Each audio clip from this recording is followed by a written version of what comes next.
Okay, we're going to get started again, and we have a great panel as our next part of the program. What I'm going to suggest to all of you in the audience, these presentations are going to be very, very interesting, but I think what we'll do so it'll feel more panel-like is I'm going to ask each of the panelists to come up, and they're going to talk for about 10-15 minutes, and then we'll do Q&A together as the panel after everybody has presented.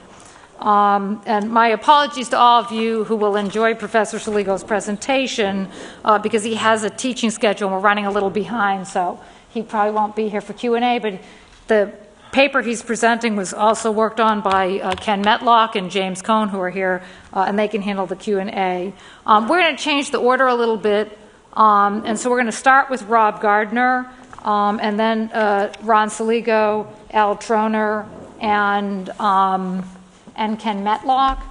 In the interest of time, I'm not going to go into an elaborate biography, one for each one. Let me just say that the biographies are here in the program, but it's a very illustrious panel in terms of making waves in forecasting and presentations. We have enjoyed having Rob Gardner come and show us the Exxon outlook each year, and indeed I want to credit Rob Gardner with the conceptualization of the entire conference, because last year when he presented the ExxonMobil outlook, he had these very interesting slides about China's economy versus the U.S. economy and what it was going to mean, and we thought that is just a really interesting way of thinking about where is China on the economic scale and how is its impact going to affect us in the future. So with that, I think we'll start with Rob, and we look forward to the panel. Thank you, Amy. I didn't know I was going to get that credit. Thank you. So in the interest of time, I'm going to go through some of these charts. I'll skip a few. But what ExxonMobil does every year is we do a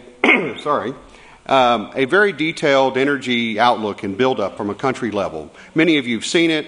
Some of you use it. Some of you may not know about it. But we do this every year, and we do this because it's important to our business, obviously, and it's what and we share it. And so the charts I'm using here are a selection of those charts that will be representative of some global issues and also some China-U.S. comparisons. I've got some segment discussion ends here, and I'll try to keep some of those as we move through these quickly.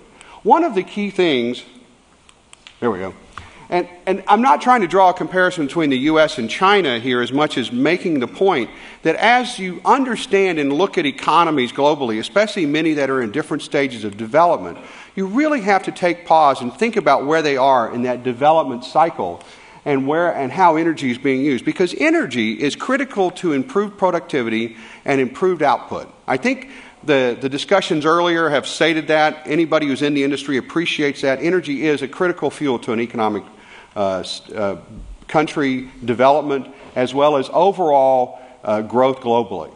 So you really have to start there. Now, then you have to step back and think a little bit more globally as like, well, how do people use energy? And some of the earlier charts actually made this point. If you look at the OECD, we're actually trending down on energy use per capita. Efficiency is driving that.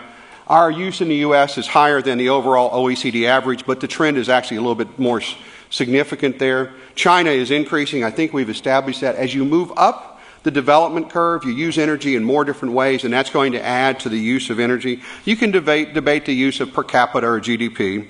Now, if you look within the developing economies overall and compare India and China, and the reference was made earlier to India, you have to understand India is at a very different place energy-wise. And I'm not trying to make a comparison between the two, but India's service sector economy is very different than China's industrial economy. And that does shape a bit of what's happened in China, and we'll come back to that theme as we go along. And if you look at GDP per capita, though, that's the different trend here, whereas in the OECD, energy use is trending down. GDP is not trending down. We see growth in GDP. We see much more growth on a per capita basis within the the developing and expansion economies. China's up a significant number of multiples right there. Now, the point is, China GDP per capita is, you have to use with a grain of salt, because there are different parts of China that look very different. And I think one of the earlier papers did a great job of highlighting that. So what I'm going to do is now I'm going to take us through a discussion, a little bit of economics and then some on energy and different sectors, and pull it all back together at the end and show and do a comparison between the U.S. and China. But if you look at overall economic output, the developing economies are a small fraction of the world's economy in 2000 and 1980, but by 2030 are going to be about 40% of GDP output. And the OECD is growing at a little over 2%, but if you look at the overall expansion economy as a group, it's about 5% on average. Now, this is maybe one of the charts that Amy was talking about. I reuse this one each year because I think it tells an amazing story. If you look at absolute GDP generation from 2005 or 2010 to 2030, you see a significant amount coming out of the expansion economies. You see almost the same amount coming out of the OECD. So let's not worry about where you start. Let's worry about how much incremental output you add over time. And that really translates into a very interesting story when you start thinking about how energy plays into the puzzle. The U.S. and China economically will generate about the same incremental output. Now, in the U.S., it appears to be a relatively small amount compared to the total U.S. overall whole, but a relatively significant amount within China. And it does reinforce this rapid change in GDP per capita across China, given their relatively low population growth rate. Now, if you look at GDP globally, another interesting fact is China as a group is moving sort of up the scale. China already is the leading expansion economy. But if you now start to look at the OECD and you see North America, which is predominantly the U.S., and I don't want to say Canada and Mexico don't add incremental components, but the U.S. is a significant share of that. Europe. The other OECD is all the OECD countries outside of those two groups. And China, by 2030, is going to have an overall economic output in excess of those. And I think that's an important thing to remember, that China is moving into a different part of the economic puzzle globally. If you look at energy demand, though, now we start to talk about a different puzzle. Here, energy demand in the OECD is essentially going to be flat over the next 20 years. That's driven by two primary factors. The first is a significant focus on efficiency within the economies by governments and individuals. But also, we include a climate-based policy in our outlook for the OECD economies, which we do not have in the expansion non-OECD economies. And if you look at on the right, we see a 70% increase in overall energy demand growth, driven in large part by China, but not solely by China. China went through a major step function change in energy demand between 2000 and 2010. And I'm going to show you a little bit more about that as we go through this. By 2030, China and the U.S. have sort of changed positions. 2005-10, the U.S. is 18-19% of the world's energy mix. By 2030, China's 21%, and the U.S. is in the mid-teens. So what you've got is a shift in priority. And back to an earlier chart that I think stopped in 2008, the IEA, and we would agree that by somewhere in the last year or so, China's probably tied the U.S. in energy demand and probably passed it. Again, if you look at energy demand on a per regional basis, you can see now China is very much at the front of the pack. And you see a significant increase across the board. But China's overall economic construction, its heavy industry base and wide use of energy is driving that significant increase.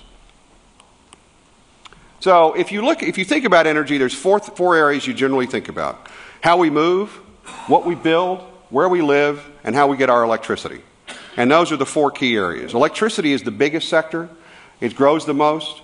It grows the fastest, and it captures more of the incremental growth over time. That is important because there's a lot of energy sources you can use in electricity, and how you fuel that electricity is an important consideration for every country. Transportation is the next largest growing piece, and it generally, and we believe will remain so, heavily liquid-based fuel given their efficiency and ease of use. So transportation and power gen are a couple areas I want to focus on. I've got a chart on industrial because I want to show you a little history component of China.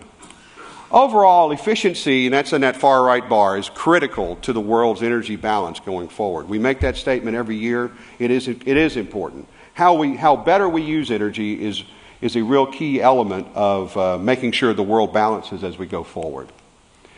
I've got a couple charts on transportation. The real punchline here is transportation. We're buying more cars. The world is buying more cars, but we're not using more over time. It's how we move goods is where we use more energy. And I'll show you a little bit about the U.S. and China here. Heavy-duty vehicles are the big punchline here. So this is sort of the China chart when you put this together. So China's overall transportation demand grows significantly. This is in million barrels a day of oil equivalent over time. And this makes up about half of China's liquid-based fuel needs. Light-duty vehicle demand grows, but not nearly as much as the transportation side. And I think that's a bit of the reason I want to drill down on this one for just a second is many people have this immediate assumption they're going to buy a lot of cars and they're going to need a huge amount more gasoline. Well, we don't believe that's true. They will buy a lot of cars. Matter of fact, they triple their demand for gasoline needs over this time period, or personal transportation fuel. If all the cars drove the same amount and weren't any more efficient, you would need a huge amount more energy. And that's what this chart shows. But the reality is, today, and over the last 10 years, as people have bought cars, they don't drive them as much as the cars that were in the mix in China for a long period of time. The government-owned cars, taxis, those other smaller vehicles that had heavy use, the personal car that's being purchased today is not driving anywhere near that amount. People buy them. They can't drive them to work. There's no place to park them. They're designed, they look more like the cars in Japan where people use them on the weekend. So that changes the fuel needs in China. But the vehicles are much more efficient and getting more efficient. And that's a common trend globally. That's the same trend that drives the change in the U.S. Now, this is the U.S. profile on the left. You can see the U.S. uses more transportation fuel, but it's not using, over time, more in personal transportation. I can walk you through the same chart. We actually decline in personal transportation fuel in the U.S. So here you've got China and the U.S. More transportation fuel, some more for personal, but more for heavy duty as well as industrial economic needs. And that's what marine, aviation, all that is commercial transportation. So with the U.S., it's all, what's happening here is we're saving because our cars are getting more efficient. I ought to make the point here, we don't think they're electric cars, we think they're hybrids. We think they're more economic, they do a better job of letting us fit into the existing system. They're much more economic for consumers. Let's look at industrial demand. So this chart, now this is a little different from an earlier one I showed you. This is the change in energy demand from 2005 to 2010. What should jump off the page at you is China's increase in energy demand for industrial sector over 5 years was significantly above any other country. And offsetting, of course, the even decline in North America and Europe. When you go from 2010 to 2030, you see the same increase. What happened is China decided to become the world's steel producer and exporter. And they went up about 50% in increased output of steel and iron products in one 5-year period. And then they did it again. And so what's happened is they need about 80% of that material in country to build infrastructure. We talked about in the very early discussion about train systems, roads, highways, buildings, potential new homes, everything. Steel and cement are critical infrastructure needs. And that's what's happening in China and happened in China. And that shapes a lot of how China got to where they are today in energy use. This is a different way to look at that. Heavy industry and chemicals represent the primary growth element in industry.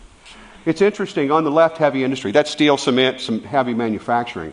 The blue is the OECD. You can see the U.S. You can see China. Pretty much equals or exceeds the OECD over this time period. You can see that big run-up in demand. 75% of the world's energy is consumed in the expansion economies in heavy industry, in this sector. If you look on the right, chemicals is a little different. China does grow, but not as much as it did in heavy industry. But it is a growth area for chemicals, and the U.S. continues to maintain a pretty substantial share of that as well. Now, this is energy demand. This is not product. Electricity. Now, what this is actual electricity demand broken down by how we use it and where we use it. And the real punch, so Electricity demand grows at about 2.4% per year, about twice what total energy does. We find more ways to use electricity than we find ways to use other energy. And I'm sure we all have a number of electronic devices in our pockets right now, and some are open on tables and other places. Interestingly enough, I heard a statistic the other day that said about 50% of our use is in residential, commercial, actually how we live, but another part of our residential demand goes to electronics. And it's really amazing, and it's really growing very rapidly. China represents 1/3 of the world's increase in electricity demand over this time period. China actually has extensive penetration of electricity. You've heard the statistic of 1.5 billion people don't have access to electricity. They're not in China. The Chinese consumer, I think one of the statistics, they went from like in 1990, I want to say it's around 30% penetration of the refrigerator to about 80%, 90% of the penetration of the refrigerator right now in every household. Things like that, consumer goods, multiple fold increases, it's dramatic. So China has a big electricity need, and actually it's growing. I'm going to skip this chart. This is a chart that I use to show how we include our cost of carbon in it for the OECD, and that's the fuel mix on the right. But this next chart is probably a little bit more critical, where it shows kind of the effect of it. This is the fuel that feeds electricity in the US, Europe, and China. Because of climate policies in the OECD, coal is going to be declining out of the overall fuel mix, we believe, in the United States and Europe. And electricity demand is up, and fuel is up a little bit, but not significantly. Part of that is the improvement of efficiency across the mix from coal to gas. As you know, gas releases less CO2 in combustion than coal does, and the power plants are more efficient. In China, coal has been the dominant fuel choice and still is. I think it's they're using about 80% coal-based power, but nuclear is growing very rapidly. We actually heard the comment earlier about the pace of nuclear growth in China, and it's very true. We have a very substantial growth profile for nuclear plants within China. We believe that they've focused on it as a major diversification of baseload power. And they may have slowed down a little bit after the incident, but they didn't, as I think was stated. They're not shut down, but if they haven't started them, they are probably a little bit slower on permitting because of the need to make sure they've got the right designs in place. But nonetheless, they're still moving ahead. Coal makes up. Gas is starting to enter the mix. Why is gas in the mix? There's no climate policy here. Coal is still probably fairly inexpensive relative to gas. The reason is, in the air quality issues in coastal cities particularly is very difficult and very challenging, particulate matter and other issues. And so what you see is an increased use of non-coal-based power as they can bring it in to improve the air quality in the cities. Somebody earlier had a chart up on emissions. This is a total emissions for our outlook. They grow less than energy because of the shift towards lower carbon-based fuels. The OECD is in decline. China, again, had this big buildup of power to support its steel industry, and that's one of the reasons you see significant amount of buildup in China. It's not the whole story. If you look at emissions per capita, the U.S. still has the largest emissions per capita, but down about 30%. Europe continues down. China's growing. We believe Europe and China will converge in 2030. Coal. Coal generation is driven predominantly by power generation. That big step right there on the left, you can track over to the right, which is the energy demand on China. And so I just want you to see that really most of that occurred before 2010. Natural gas is growing across the region. I know that Ken's going to talk about natural gas, so I won't say too much here other than the fact that in the U.S., gas demand is up. It's driven by unconventional. Asia, China's about 30% of that year-end number. So here's the last two charts. Okay, so this is China's overall energy picture if you put it together. Power generation grows to about 50% of energy demand. Transportation is only about 15%. Relatively small share when you look at the globe or if you look at the U.S. Coal is dominant. You see oil growing to supply both transportation and other industries, and gas is growing for residential use as well as for other industries. This is the U.S. So just a quick comparison. The U.S. is a very mature energy mix. Transportation represents 30% of our energy mix in the U.S., and oil is in decline. So whereas we see a reshaping of the U.S. mix as a result of efficiency and climate policies, in China we see growth across the board, but really more of a preference away from coal as they move forward. Let me give you a few statistics to wrap up. It's important to understand that China, over the last decade, and over the next 2 decades, is in the midst of a fairly significant transition. We heard discussions about the consumer. So I mentioned earlier about the increase in refrigerator use. If you actually count per household, there's enough air conditioning units in China to be one in every household. Now, many households have more than one, but a significant penetration of air conditioning. We see personal vehicle ownership has already moved up from about 0.5% to about 10% of the population, and we expect it to continue to grow as we look out over the future. 90% of urban households have access to gas, and that's up from 20% in 1990. That's not purely natural gas. That may be a mix of different gas types. And per residential consumption of electricity, gas, it's up several folds from what it was 2 decades ago. I think it's really important to remember that where we see China is in this midst of a very global transition. I accept that it's partially, and it's very diverse economically across the country. But one of the things, and this is what we would say about the U.S. and we would say about China, the energy demand proposition that China is facing is one that requires access to affordable energy and energy at scale. And as we look forward, right now, we don't see it's going to remain fossil fuel based. Now, you will see growth in nuclear and other renewables, but you're going to continue to see a significant place for natural gas, oil, and to a significant component, coal, within China's energy use future. So with that, I'll pass the baton to our next speaker. Well, morning. Well, China is a country of superlatives, as we've been hearing this morning. There's been no other country in the world history of being able to maintain such a high rate of GDP growth for over 3 decades. And we can see the results of that in the transportation sector by looking at the growth in vehicle stocks. In this 10-year period between 1999 and 2009, the vehicle stocks have quadrupled. And that is even the increase in the private automobile stocks has increased by even more. And of course, along with the increase in vehicle stocks, we've seen this huge increase in the consumption of oil, and in particular, the growth of imports of oil. As was mentioned this morning, China was a net exporter of oil until the early 1990s, and gradually then became a net importer.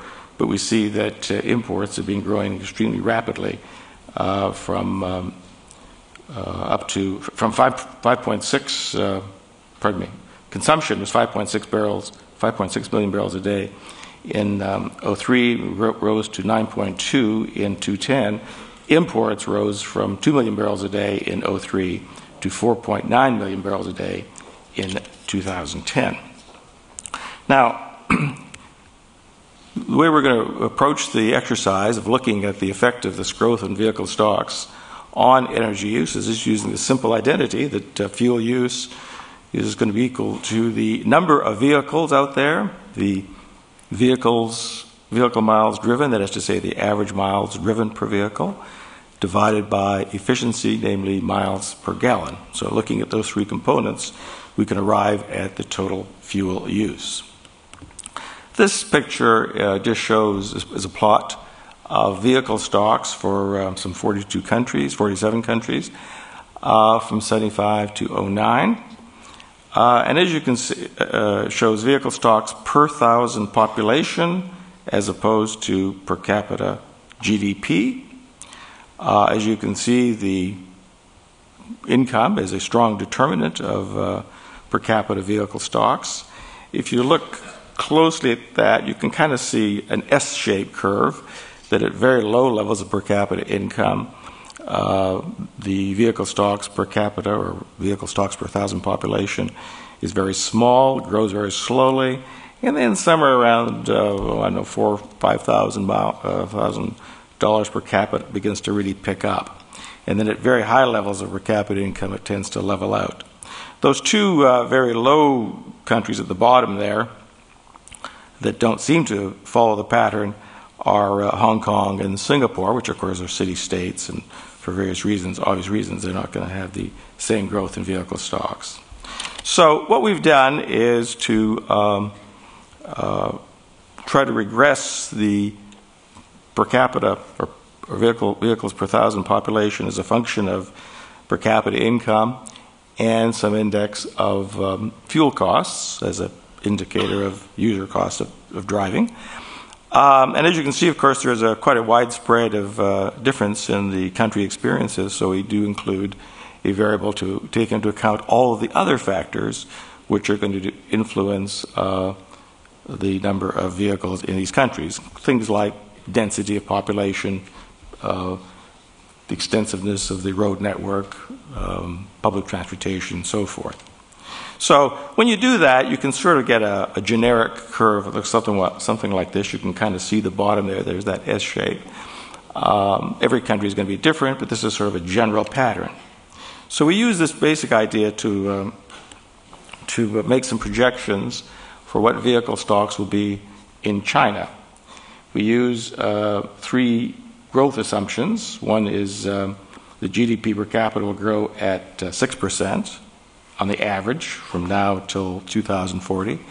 What we do is we assume that growth rates will follow the IMF projections through 2015, which are higher than 6%, but then gradually the growth rate will decline. As was discussed this morning, everybody's predicting that, of course, China will not be able to sustain the high rates of growth that we've observed. I might add that in an earlier paper with Ken, we also made that assumption way back in 2002, and we're very wrong. So it's hard to know exactly what will happen, but it does seem that the current rates are not sustainable for much longer. So anyways, we are assuming the growth rates will continue at a higher rate through 2015, and then will gradually decline, but the average over this whole period will be 6%. Our high growth rate scenario is 8%, and the low is 4%. And as you can see, of course, it's not going to make any difference in the next decade, but as you get further out, obviously, it's going to make bigger and bigger differences. Our forecast for the reference case of 6% GDP growth is that by 2020, China will have 149 cars per thousand, up from a current 50. In 2030, it'll be 312, and by 2040, 494 vehicles per thousand. Just to calibrate, the U.S. today has 825. So even in our even by 2040, we don't expect China to catch up to the U.S.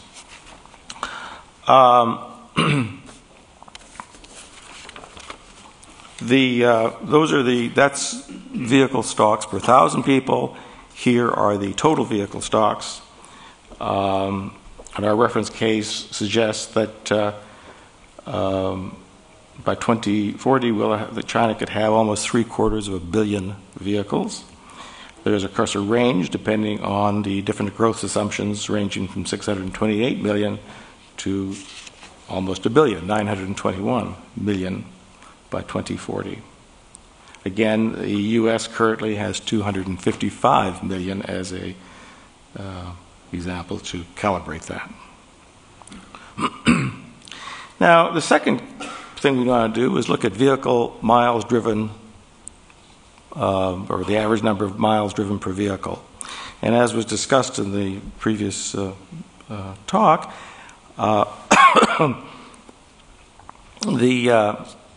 when countries are very low-income countries, certainly the case of China, you have a relatively small vehicle stock which is driven very intensively, taxis, government vehicles, commercial vehicles in general. And so that as the vehicle stock increases through the acquisition of private automobiles, the average miles driven per vehicle was going to decline. And actually, as we looked at this, it seems to decline up to about a per capita income of around $16,000 per capita. Thereafter, the vehicle miles driven per car kind of flattens out or rises a little bit depending on the various assumptions we make. Now, we looked at, I might say the data here is very poor.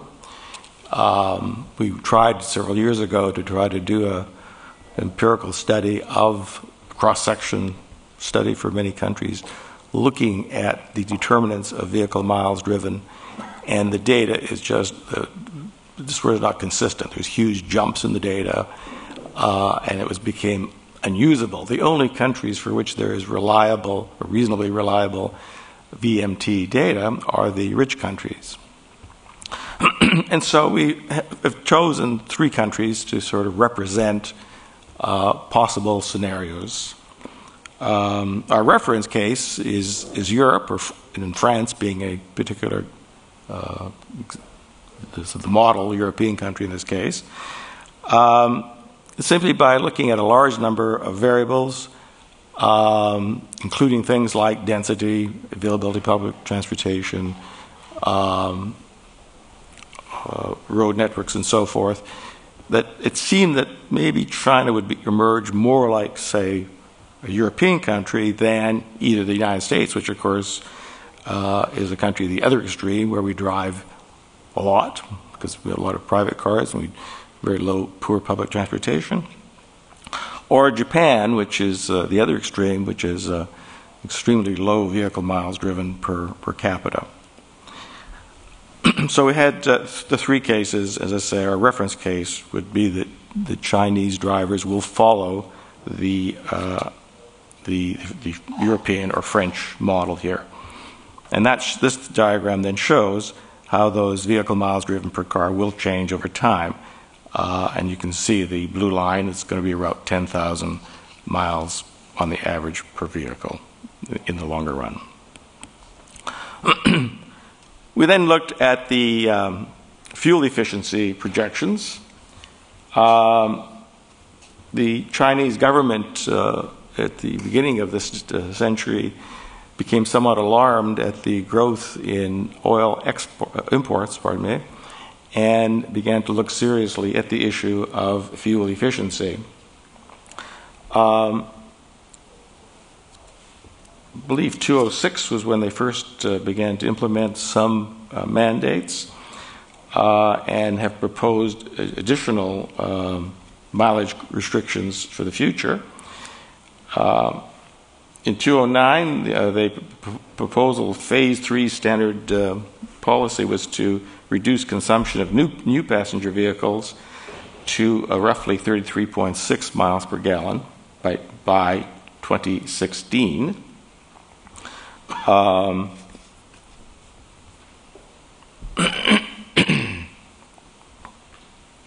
We're currently running at around, I believe, 29.2 miles per gallon is the average. And then there's this proposal that after 2020, that the standard should be tightened further to something like 53 miles per gallon, obviously through the use of hybrid and plug-in hybrid cars. So what we've assumed here is our reference case. We suggest that China will implement both of these rather ambitious proposals, the 33.6 miles per gallon and the 53 mile per gallon new vehicle fuel efficiency standards, and in the years in which they are proposed, 2015 and 2020, and that there will be no further changes after 2020. We have to make some assumptions about how fast the old vehicle stocks will retire and how fast the new technology will be, the diffusion of new vehicles in the vehicle stock. We assume that diffusion will occur roughly about 5% per year, so that by 2040, the average fuel efficiency will be about 40 miles per gallon. And you can see that. That's the reference case, the blue line there. The high fuel efficiency scenario, we similarly assume that the two policies will be implemented, but that the diffusion rate will occur much higher. There will be a faster turnover of the vehicle stock, and will get up to an average of 50 miles per hour by 2040. And then the low fuel economy suggests that only the 2015 target will be achieved, and the result then will be an average of 28 miles per gallon in 2040. So we have three various scenarios depending on how successful they are in implementing these new fuel standards. Of course, the standards always apply to new cars, and it takes a long time for the old stock to retire and phase out before the new vehicles become dominant. So here was a median path we sort of developed looking at the reference scenarios. We see that oil use in transportation, which is 3.15 million barrels a day in 2009, will rise to 4.8 in 2020, 8 million by 2030, and 13.4 in 2040. The curve has different shapes. As we can see in the early years, the growth in the demand for oil will reflect the fact that the vehicle miles traveled per vehicle will be declining. We saw that U-shaped curve earlier. And that'll tend to be a brake on the reaction of oil demand to this continuing rapid growth in vehicle stocks. In 2015 to early 20s, we're going to get both of those effects going for us, both the increases or decreases in vehicle miles traveled per car and the improving efficiency of automobiles. But then at some point, we're going to get that miles driven will begin to increase, or certainly level off and begin to increase a little bit. And with the continuing rise in vehicle stocks, we're going to see this rise in fuel demand. Well, obviously, there's a whole range of projections one can develop depending on what combinations of all the assumptions we've looked at. We've looked at three different variants of per capita income growth, three different variants of vehicle miles traveled, and three variants of efficiency. And so you get, as I say, a whole bunch of permutations and combinations. I think one of the things that comes from this exercise is that vehicle miles driven is an important variable in determining the demand for oil. We sort of think of fuel efficiency as being the critical factor, and there's a lot of discussion of implementing not only hybrid and plug-in hybrids, but going fully to fully electric cars. We do have an exercise in the paper which we looked at the possibility of fairly aggressively pushing electric cars. It has a moderate impact on fuel demand, but clearly things like how fast the economy grows and how many miles people, a typical person, uses their vehicle. And so clearly one way to shape the demand for oil is to look at this VMT variable as well as the efficiency variable through taxes and other policies. So in conclusion, well, the first couple of points we want to make is that China is indeed a country of superlatives. They're now the largest vehicle market, having surpassed the U.S. In fact, in one decade, the early first decade of this century, they sold as many cars as there were, as the stock was in China. They're now the second largest consumer of oil in the world. We project vehicle stocks will continue to increase rather rapidly, up to 210 million by 2020, 464 by 230 and 771 by 240. Our reference case estimates of oil use for transportation are 4.8 million barrels in 220, 7.9 in 2030, 13.4 by 2040. And if we add in the IEA estimates for non-transport oil use of 5.7 billion barrels per day, we see that Chinese oil demand could match the U.S. by 2040. That's my talk. Well, I can't see out to 2040. I don't know what I'm going to have for breakfast tomorrow. And our approach is a bit different than a number of other people, who I'll play very strongly on this point that both speakers just before me mentioned about transport being focused in heavy vehicles and the different ways that transportation should be perceived in different markets. My company, Asia Pacific Energy Consulting, takes a tactical approach. We try to build a big picture from small details upward.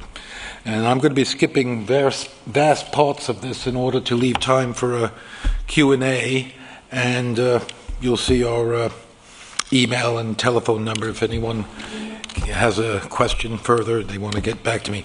Look, it's obvious China's big and it's getting bigger. And this has implications not only for Asia Pacific, but for the world. And this goes across the board. It's not only oil demand, it's petrochemicals, it's crude and products trade, it's coal, it's everything. Okay? We have to kind of put this into perspective, though, and this is something I started working in Asia in 1983, and when I came to Singapore to live. And, back in the earlies, I would try to explain to those folks in the West who I was working for how you had to take a local point of view. And it's not just that Asia Pacific is simply an eastern form of the Atlantic Basin. So some things have to be taken on their own, on their own basis as something fundamentally or at least partially different. This has a big implication because China has become the arbiter of the Asia-Pacific marginal barrel or marginal ton of whatever, whether we're talking about oil, we're talking about coal, we're talking about ethylene, okay? Will it become the global marginal arbiter? And I want to go back to that basic thing that Rob had just touched on, a sense of dimension, of relativity, okay? Not only is Chinese transport fuel use different, it's large. It's by far the largest in Asia Pacific, overtook Japan 4 years ago. It's bigger than any single market in the EU, but it's still very small compared to the United States, okay? And the second thing which is atypical about China for its region is that it's focused on gasoline, not on diesel. And I'll make the distinction between gas oil as a products group and what we call diesel, road diesel, specifically something used for transportation. So these are kind of general themes I want you to think about, because again, Rob said, well, heavy vehicles, that's where growth is going to be. Well, that's diesel, that's not gasoline. Okay? So let's think about, keep these themes in the background. Okay. Am I getting this right here? It's just not showing up well on the screen. Laser pointer? I'm just trying to move to the next page. Yeah, it's side. See? These labor-saving devices take a lot of time. Go to the back up here. Okay. There you go. Okay, fine. Okay, Change the battery. Okay, I thought I was doing something wrong, Okay, so there's a lot of fundamental misconceptions on China and Chinese energy in particular, and I'd like to just kind of touch on a few of them. First and basic, there's no timely, accurate, public, comprehensive, and coherent statistics. I just learned something earlier this week that completely throws off the figures you get as how much crude Chinese refineries run. I was aware of a number of little tricks, but there was a new one I just learned. So I have to recast my numbers all over again. Okay? So, I mean, as smart as you are and as experienced as you are, there's always something kind of lurking in the background. And that's what makes Asia in general and China in particular very interesting, because when you get smug and you think you know everything, reality has a way of coming around and giving you a good boot in the tuchus, okay, in the backside. So we shouldn't be smug at all. We shouldn't be self-satisfied. The particular area that I really worry about is official demand, and more important, stock figures. What's sitting in the tanks? And you'll see that a lot of people talk about apparent balances, what goes in, what goes out, and the remainder is demand. That's not true. There's always something sitting in a tank.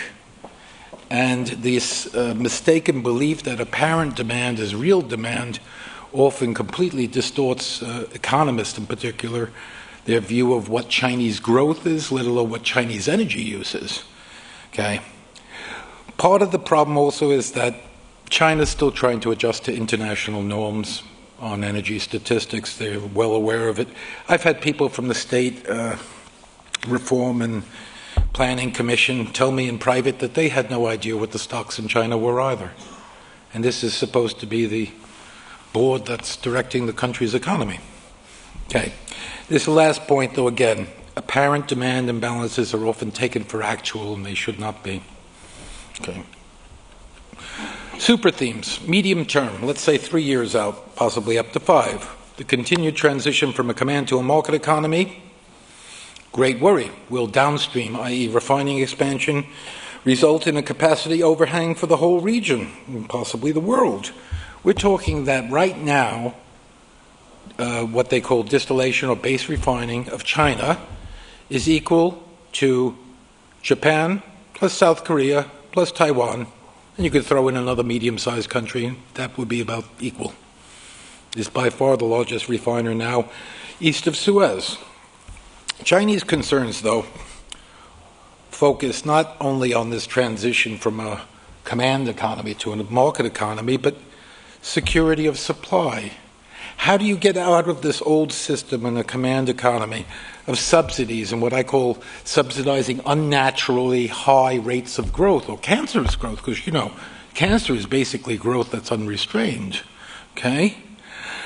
Our particular belief, and this is laid out in much more thorough detail in our paper, is that no one's going to bite the bullet and say, oh, we're going to have a free market. Boom, prices all just change tomorrow. Charge what the market will bear. No one's going to have the ability to do that in China in the next few years. But what we do suspect strongly, as we saw in the big scandal at the end of last year, is that they're going to back into market reform by doing what? Energy efficiency. Okay? And they're just simply going to say, okay, we're going to make you more efficient and you're going to bear the real cost of the value of the fuels you need. Now, part of this, trying to charge a price that is equal to the value of the fuel use, comes back down to this idea of transportation fuels. Transportation fuels, as Rob touched on, are the hardest to substitute for anything else. Stationary use of energy, power generation, say, coal, hydro, nuclear, oil, fuel oil, crude even. They still burn crude in Asia for power gen, though it's becoming very, very small. Okay, but transportation is a big problem because transportation is not easy. Okay, a simple little chart here. Refining on the left-hand side, ethylene cracking. Ethylene cracking is the basis for olefins or plastics. It's a basic indicator of all petrochemical, not all, of one half of petrochemicals, what they call olefins. The other half of petrochemicals are aromatics. Okay, as impressive, this figure, by the way, 13.5, includes things like biofuels and asphalt, which are not technically full refining plant. But this is the ability to make products. Let's broaden it out. So that's a pretty impressive increase of over a third. But look at the ethylene cracking capacity. In just, what are we talking about, 3 years? It goes up 2/3. Chinese ethylene cracking capacity doubled from 2000 to 2007 and then doubled again 2008 to 2011. And right now, China has greater ethylene cracking capacity than Saudi Arabia and Qatar put together. Okay? It has greater capacity than Japan, Taiwan, and South Korea put together. That's a lot of plastic. Oh. Okay. Medium-term trends through 2014. Move in transport to, if we look at mixed sector fuel use, so if we say gas oil, you could have diesel, which is transportation. You could also use gas oil in power generation. You could also use it in industrial heat. You would look at kerosenes. General kerosene could be used to light a lamp, could be used to heat, but jet kerosene is the basis of aviation fuel, transportation. People forget even fuel oil is used for ship's bunker. You need to put something in the ship to make it go. Okay? In all of these areas, if we talk about transportation in the broadest sense, wherever there's mixed use, it's becoming increasingly transport. And this is natural as an economy matures. But Asia Pacific in general and China in particular have significant non-transport consumption in each of these groups, which are fuel oil, gas oil, kerosene. Okay. Each of these fuel groups has transport, non-transport. Diesel, which they call in Asia and ex-British colonies and Commonwealth, automotive diesel oil, ADO, it only became a majority of gas oil consumption in 2008. Now, we say diesel in America, we mix diesel and gas oil up. We assume that if it's gas oil, it's diesel, and they're the same. They're not. But you think about this. Not only this products group, which is 30% of the total demand barrel, big, okay? China uses more gas oil than most total markets around the world do, okay? The total fuel consumption. It only became a majority back in 2008. There's a competition constantly running between diesel and gasoline use. Which one will grow faster? Right now, diesel finally has the majority of gas oil use is diesel, and diesel in absolute volume and as a percentage of road transport fuel is the majority. This is a recent thing. And every time you remember, you increase the quality constraints that you got to make better and better quality product. The first place you look at is diesel. As you saw in the ethylene cracking chart back here, you see, that's overwhelmingly developed based on naphtha. Naphtha is your feedstock. So again, two sets of competition. Diesel versus gasoline. Okay, that's transport. But then you say the light ends, the things that come out of a product that are light. Gasoline and naphtha. They're competing. Two different sectors competing for the same part of what comes out of the refinery. Okay, longer term. Key difference of China and India. China looks inward. China is worried about China. India wants to export products. And that's going to be a very big difference in the next 5 years. China is finally becoming a net importer in certain products. Okay? We have this emergence of two sets of squeeze, light ends, naphtha, gasoline, then this whole idea of diesel versus gasoline. Spec tightening, which is the industry slang for increasing product quality. In China, they're finally paying attention to diesel. And this is very significant because they have to improve the quality of the largest transport fuel group. And this is spec tightening is progressive, it's cumulative, and it's irreversible. It's always going to get harder to do.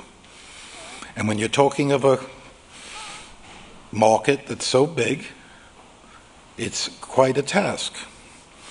What do you make these products out of? Increasingly, the numbers have all been given before, on imported foreign crudes that are sour. Sour means that they're high in sulfur, which has to be removed from the crude.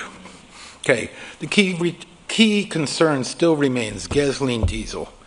And this is so typical of how many foreign analysts, they focused on gasoline because the numbers were very impressive over the past decade, the growth. But it's also because it was easy to see. Gasoline is only used for transportation.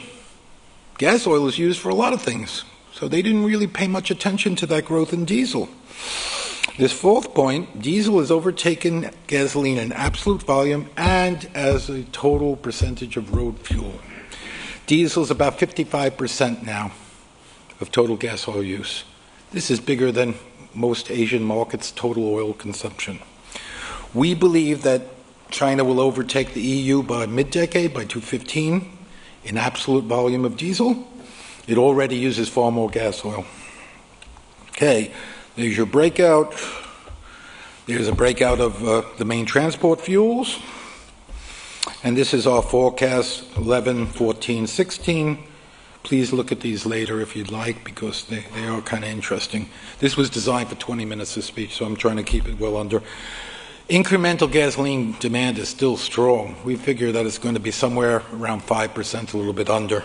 Now, people will be thrilled in the West to have a 5% demand growth.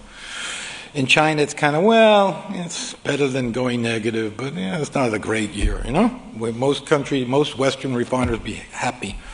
Okay. There's lesser demand growth because growing restrictions on auto registration, increased urban congestion, all sorts of things that they're piling on penalties. I was just in Beijing early October, and it was the last day, I forgot, of the Mid-Autumn Festival, so everyone was coming back from the countryside. The new highway that goes from the new airport to the center of town, 3 hours to get into town. That was about 22 miles. We were about the distance of where I live at the end of Memorial to the center of Houston. So, surprise, China has entered the modern age.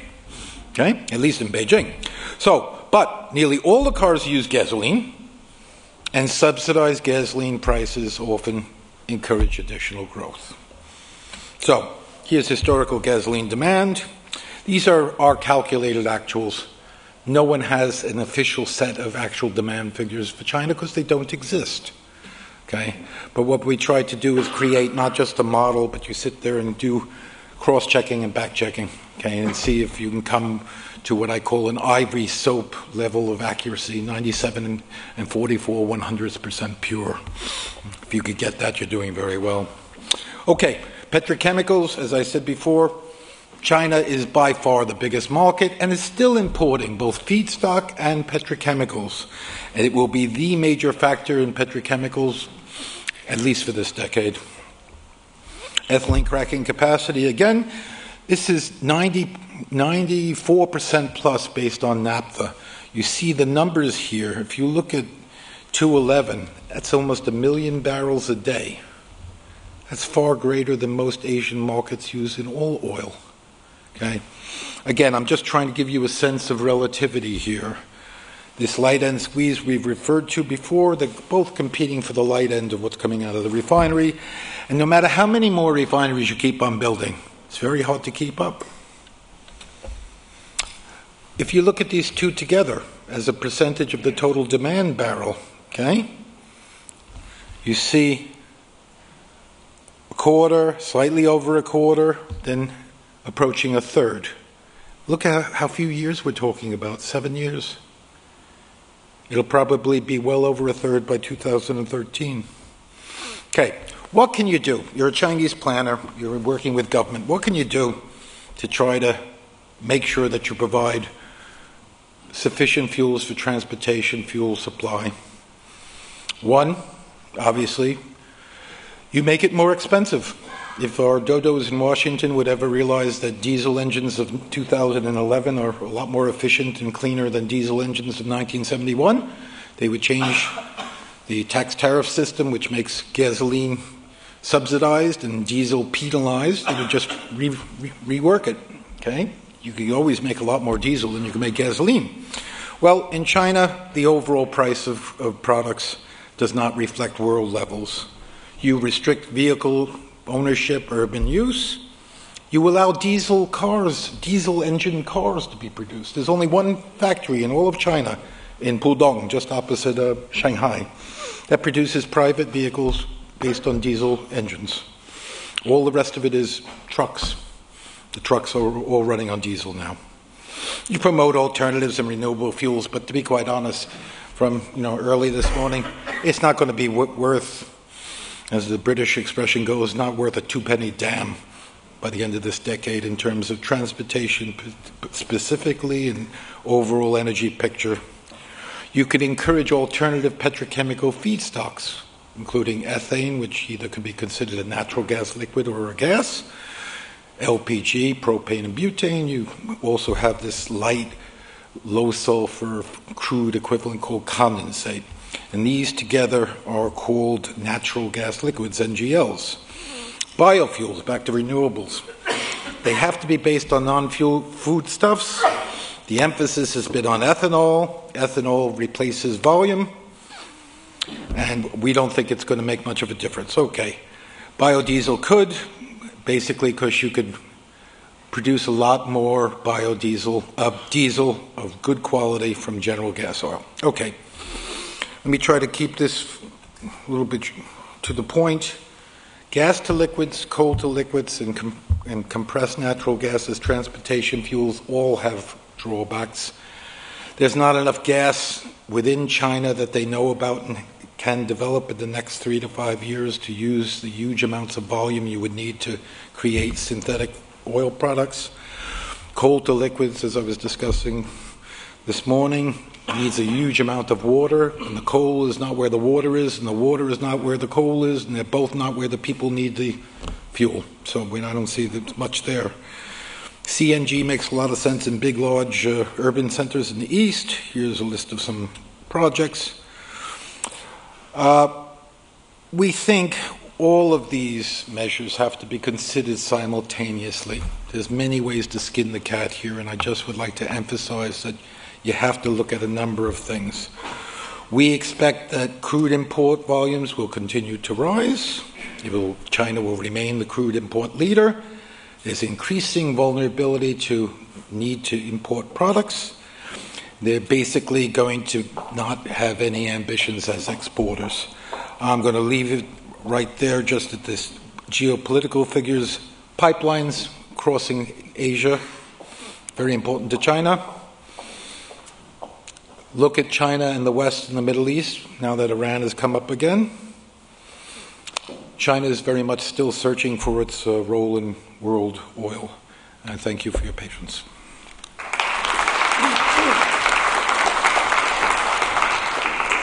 Okay, so I'm going to talk today about another paper that sort of diverts our attention away from oil a little bit. Talk about natural gas in particular.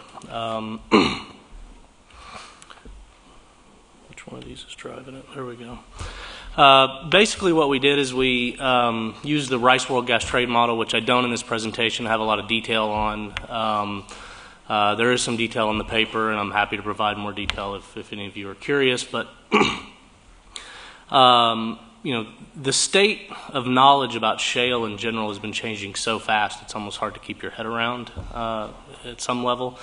And so, I mean, we're all well aware of what happened in the United States, and terms like game-changing have been used, and I think they're very accurate with regard to the set of expectations that most people had, in particular with where the U.S. market was going to go. Just 10 years ago, everybody was talking about LNG imports, and today people are actually talking about exports, and who would have thought that a decade ago? I mean, probably nobody. So, getting your head around that is, by itself, is difficult enough, but then to sort of expand your thinking and begin to realize that there are shale resources that have been identified all over the world, not just in North America.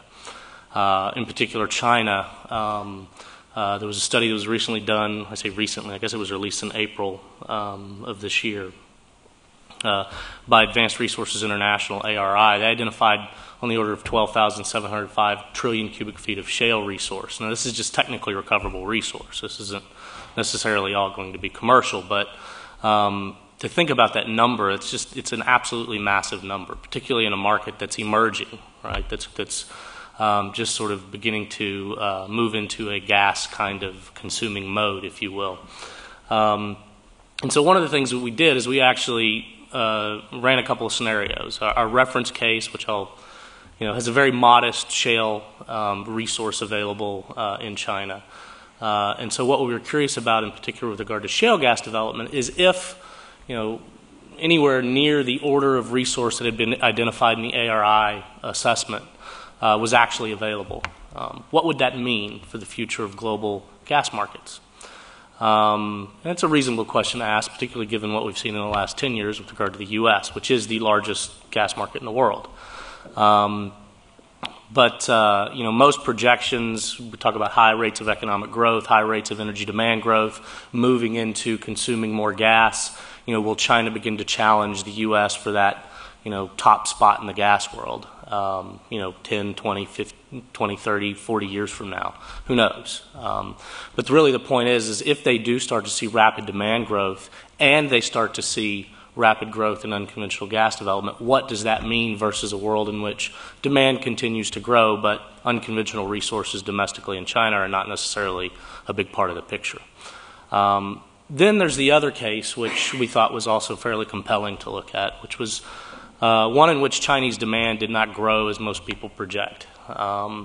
And we really built this case around just slower economic growth, but there are multiple reasons why gas demand growth might actually be stemmed a little bit. For the purposes of transparency, basically what we did is we took our average annual growth rate through 2040, which in real terms, so adjusted for inflation, stands at just under 6% per year, and we reduced that from the reference case to what we call our low demand case to about 3%. That, again, is in real terms. So if you have 3% inflation, just add 3% to that number, and that's your nominal growth rate. Okay. Now, when we think about whether or not Chinese shale will indeed be as transformative, it's always nice to, for those of you who have seen me talk about gas, you've seen this picture, but I still think it's a great way to set the stage. What this is a composite of satellite photographs on clear nights around the world. You can see where the continents are. You can see where the lights are. Those are the little white dots on the map. Those are demand sinks. That's where we actually consume energy. And you can see where, economic activity is fairly robust from this picture. It's highly coincident with where the lights are on. The other thing that's superimposed on the picture are blobs of color. Right, so you can see it ranges from a bright red all the way down to a dark purple that almost disappear into the background. The brighter the color, the more intensely endowed the region is with conventional gas resource. So this has no accounting for unconventionals yet. Well, this is the world that everybody had in mind when if we were standing here talking about this a decade ago. And this is what led a lot of people to start thinking about long-distance transportation, right? Liquefied natural gas. And if you look at where the lights are on, they're nowhere near where the big bright red spots are, so that meant you're going to need a lot of long-distance transportation, and you can identify the markets very quickly that would become very dependent on LNG, namely United States and Western Europe. Okay? But now we can fast forward. And we think about what shale actually did to that outlook. And to do that, you have to understand where shale is. And so what I've done is I've actually put shale onto the picture, right?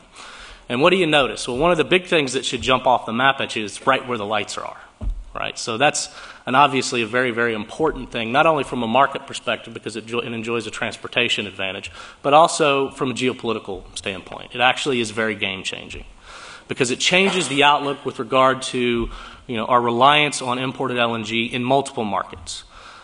In North America, we've already seen it. As I said a minute ago, we've already shifted to a conversation that involves exports from imports, which was the consensus, if you will. It's always dangerous to use the word consensus, right? Because that tends to change quite rapidly. And so what we're actually interested in these scenarios is might shale in Asia have a similar kind of impact for the demand outlook as what we've seen in North America. So again, it's paradigm shifts, new norms. I don't really need to read the words on this slide. It's basically everything I've said so far. But to understand, the actual scale of the resource, you have to understand the literature that's out there. IEA actually recently estimated that up to 40% of shale resource that was identified by a study that was done in the late 90s by Rogner might actually ultimately be commercially recoverable. That's a very large number, particularly given the fact that when Rogner did the study, he basically estimated that much less than 10% of that would ever be commercial. So that gives you an idea of how rapidly technology, if you will, has changed. And then ARI in their study identified over 6,600 TCF And the work that we actually have in this study, so I have to issue a word of caution because this paper was actually finished about 5 months ago, and we've continued to do work. But what's in this study, you have a representation of a little over 1,000 trillion cubic feet of commercially recoverable gas. Okay, so the graph I'm about to show you, or this table I'm about to show you, you can see a stark difference between what's in the RWGTM and what was assessed in the ARI assessment and what's actually in Rogner's assessment, but they're not apples to apples. That's very important.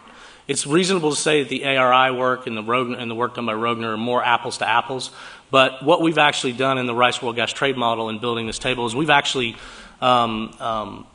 basically trimmed resources in certain areas where you have water constraints, for example, or what we've actually done to assess what the cost of developing those resources would be puts them, over $9 an MCF. We've trimmed those as well in terms of what we actually include in the model. We're constantly watching this because technology is constantly changing, and that's why I said I had to caveat by saying this was a little bit older. This work's a little bit older because our newer assessments put global shale gas resource at closer to 1,700 TCF, so that number's creeping up. But that really speaks to another point. When you're looking at all this stuff, you quickly realize that there are a lot of grand statements, but there's not a lot of data to really back it all up. And so what we've actually tried to do in terms of developing cost curves, or F&D curves, finding and development cost curves for resources, is we've actually looked at published data on geophysical characteristics of shales. And create a mapping from that data into expected ultimate recoveries for average type wells that are drilled in different shales around the world. And of course, most of that data, if you want a complete data set, is in North America.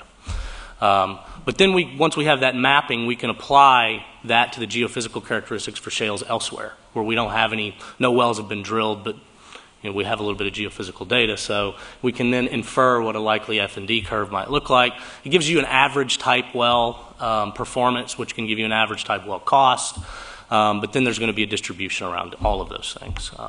Of course, tremendous amount of uncertainty when you get outside of North America. There's still uncertainty within North America, quite frankly. So, when you think about this thing, that's why it's useful to do scenarios. Right? Because then you can try to grapple with, well, where might we go, right? Versus where we think the sort of average or the mean is right now. Because certainly that mean will change. Consensus again, right?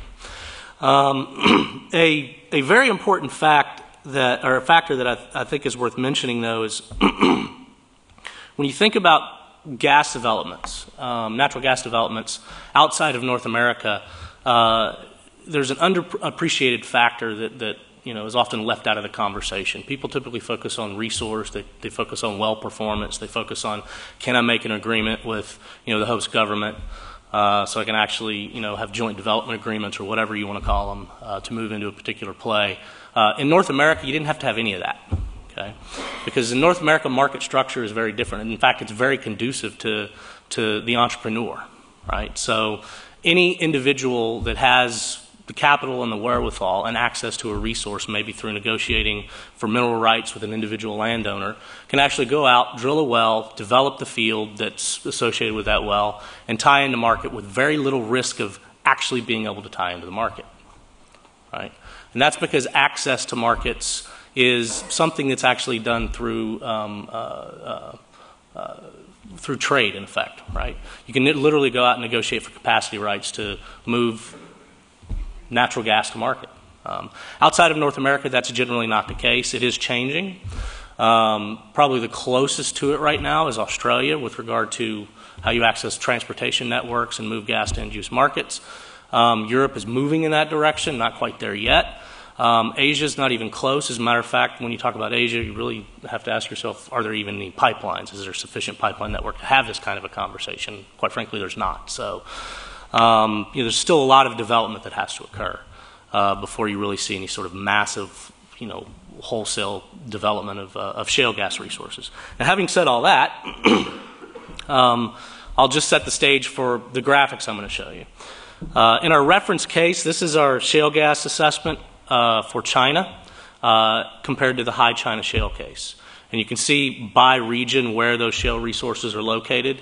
In the reference case, 75 trillion cubic feet is not a large number, particularly given the 1275 that I just said ARI identified.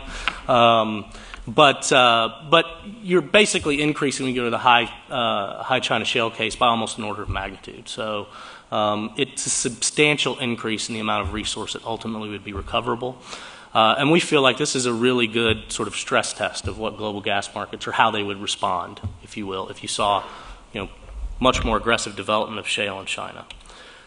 I mentioned the water issue. I think the slide's actually out of order, but it's okay. But it's worth pointing this out now. This is actually a nice map that was pulled from a report by Barclays Capital. I think it's a little over a year old now, but the graphic is nice because what it does is it shows you the locations of the shale basins. Those are all the green areas on the map, and it also shows you the locations that have high degrees of water stress, the gray areas. And with the exception of 2 regions, and the Songliao Basin, by the way, is a basin that ARI hasn't even assessed yet. So it's difficult to say whether or not that shale formation is going to be more oily or gassy or what. But you look at that and you see there's a high degree of coincidence between the two. We tried to give a little bit of attention to this in the paper. And one of the things that we were able to dig up was the fact that water conflicts are not new to China. There have been water conflicts in China, and typically they've been on a regional scale, and sometimes they've actually become violent. The standard sort of MO, if you will, for China to deal with water scarcity issues is an engineering approach. Let's just build massive amounts of infrastructure to move water, reshuffle the resource. They have yet to really move into a conservation approach. How do we maybe change the way we allocate water rights, price water according to scarcity, things like that. That would actually promote conservation. That's the kind of model that most of the countries in the West, for example, have adopted with regard to allocation of water rights and pricing water and so on and so forth. So China's not there. China's still in the mode of let's build infrastructure, let's move water to where it's needed and go from there. So it's very much an engineering approach. It's going to be interesting to see how that might change over the next several decades, particularly as water needs grow, because they will. On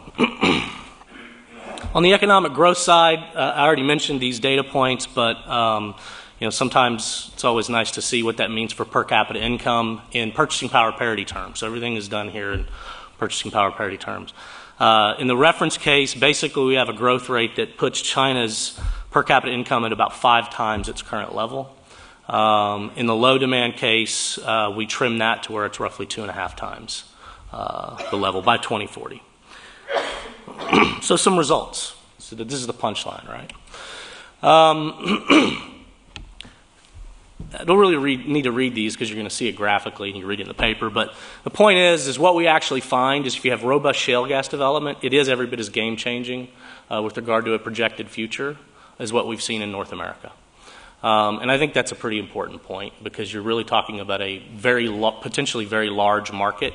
And if you have an abundant domestic resource that can be tapped, it will be, and that changes the LNG picture dramatically. The other thing is in the low demand case, you actually see a substantial impact borne by the LNG market, which should not be that surprising.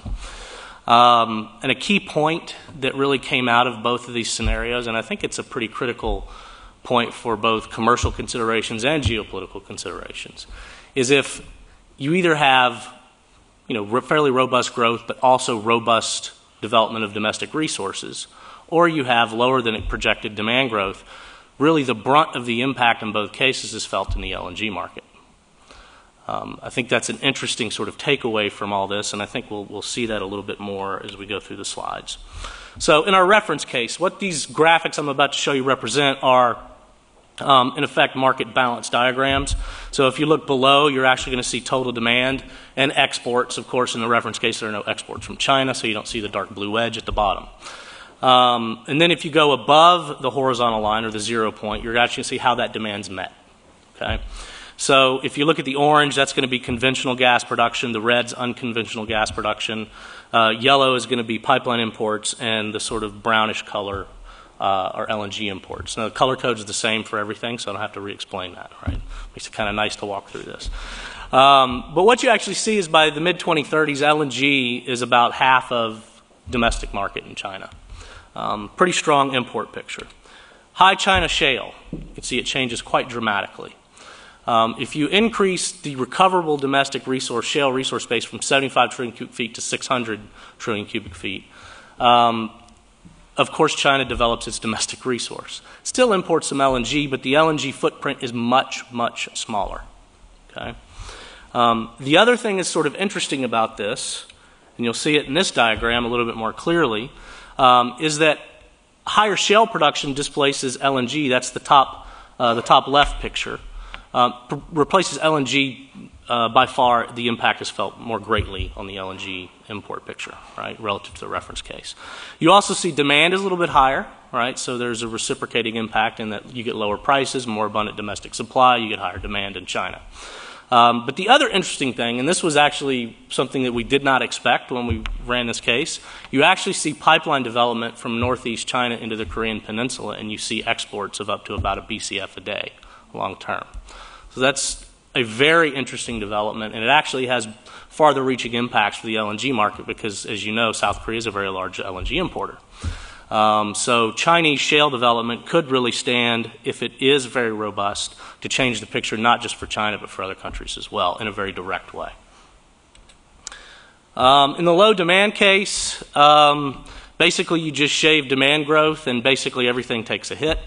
Again, you can see conventional gas production is still, about what it was. Doesn't really shave that much off conventional gas or unconventional gas production relative to the reference case. But you can see that LNG imports are substantially lower, and that's what this diagram actually shows. So if the demand that's projected for China does not materialize, it actually pushes a lot of LNG back out into the water, in effect. And you can see from this diagram that LNG is where the brunt of the impact is actually felt. Real quickly, I'll run through the LNG market impacts. I'm trying to go fast because I know we have a little bit of Q&A and everybody's probably hungry by now. But you can see that, focus on the light kind of bluish color at the bottom there. That's the Chinese LNG market relative to sort of all the other potential LNG importers. High China shale, you see that it drops a lot. And what's interesting here is by displacement, what you end up doing is actually pushing some LNG to the U.S. if the LNG market in China doesn't materialize. And that was actually a shocking result to us because everybody here is talking about exports. But effectively what it's doing is it's lowering the price on the water. It's changing the marginal cost of supplies in the global LNG market, and it's creating some very interesting sort of impacts.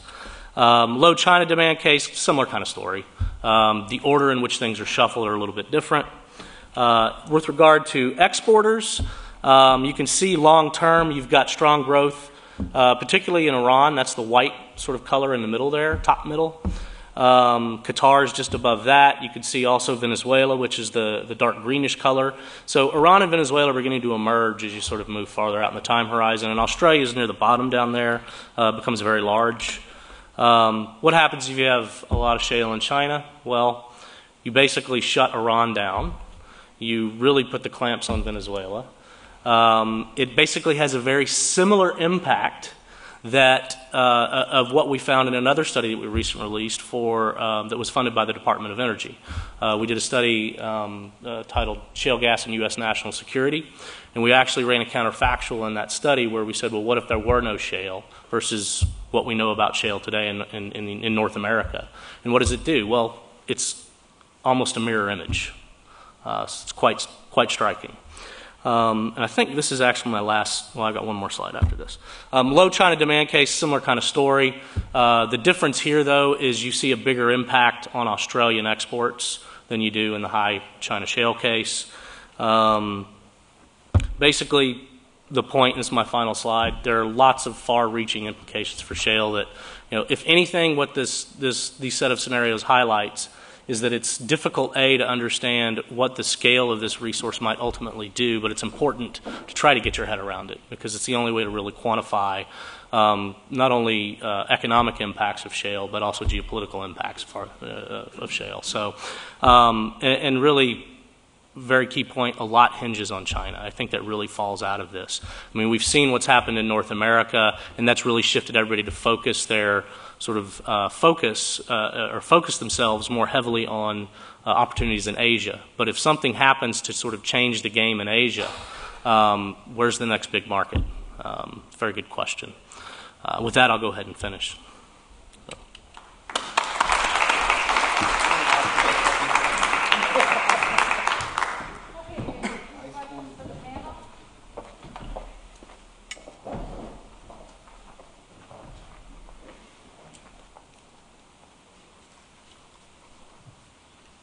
Thanks for all the speakers for some very fascinating ideas and research. I have a lot of questions, but I don't know how many I'm allowed to ask. Let me start with one for Professor Gardner. In one of your slides, you mentioned you showed seems to me there's one step move up in Chinese energy consumption somewhere between 2003 and 2005. So what do you think that is? What's the reason for that?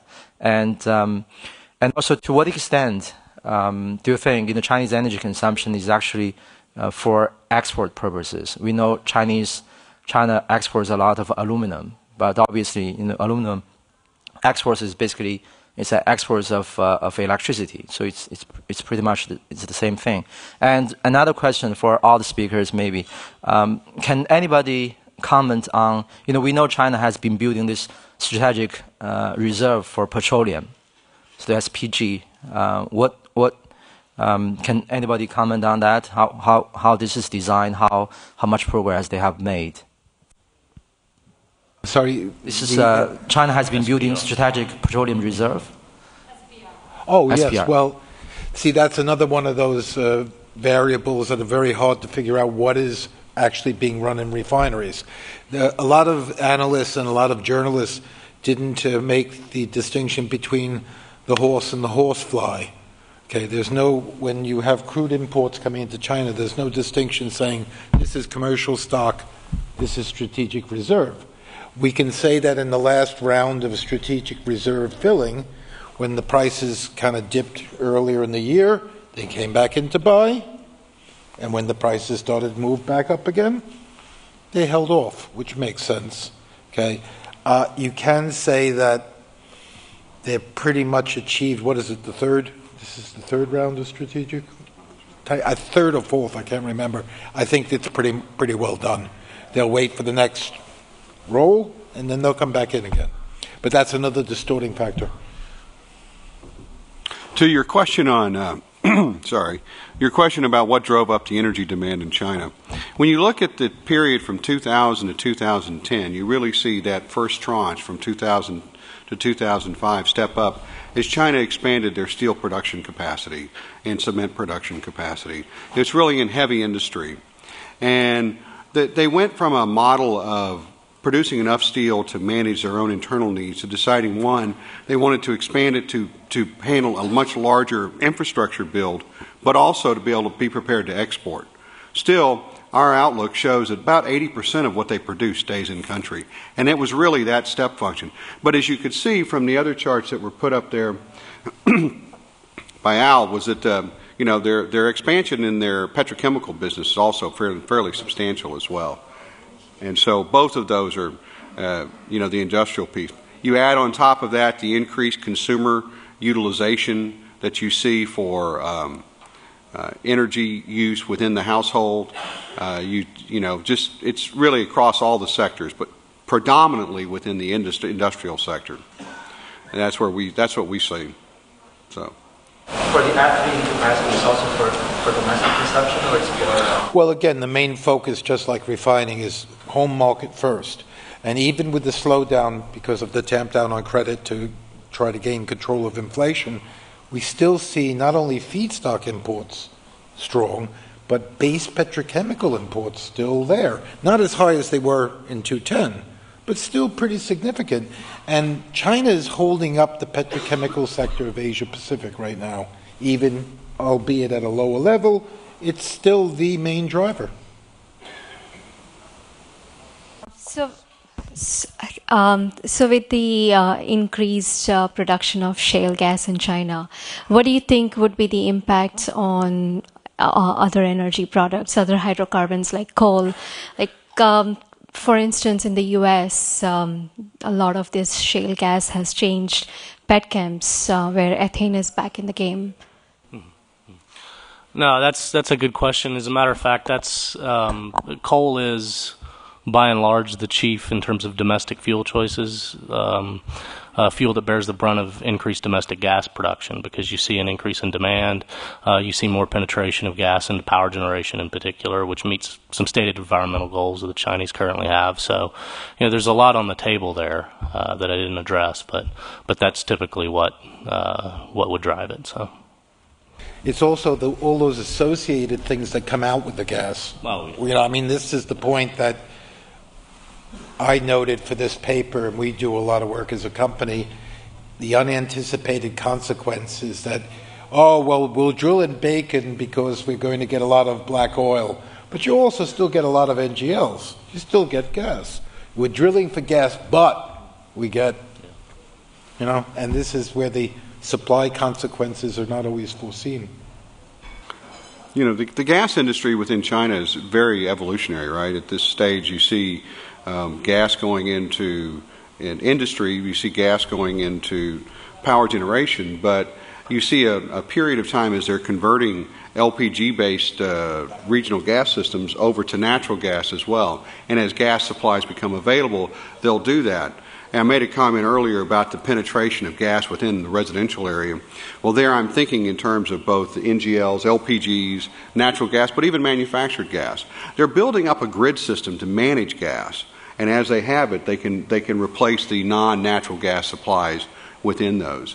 And so it's, we've seen a big buildup of that, particularly on the coastal area where they have more income, but over time we expect a wider penetration. Yeah, a lot of that's just locked up with basic construction. And remember, gas expands at a geometric rate.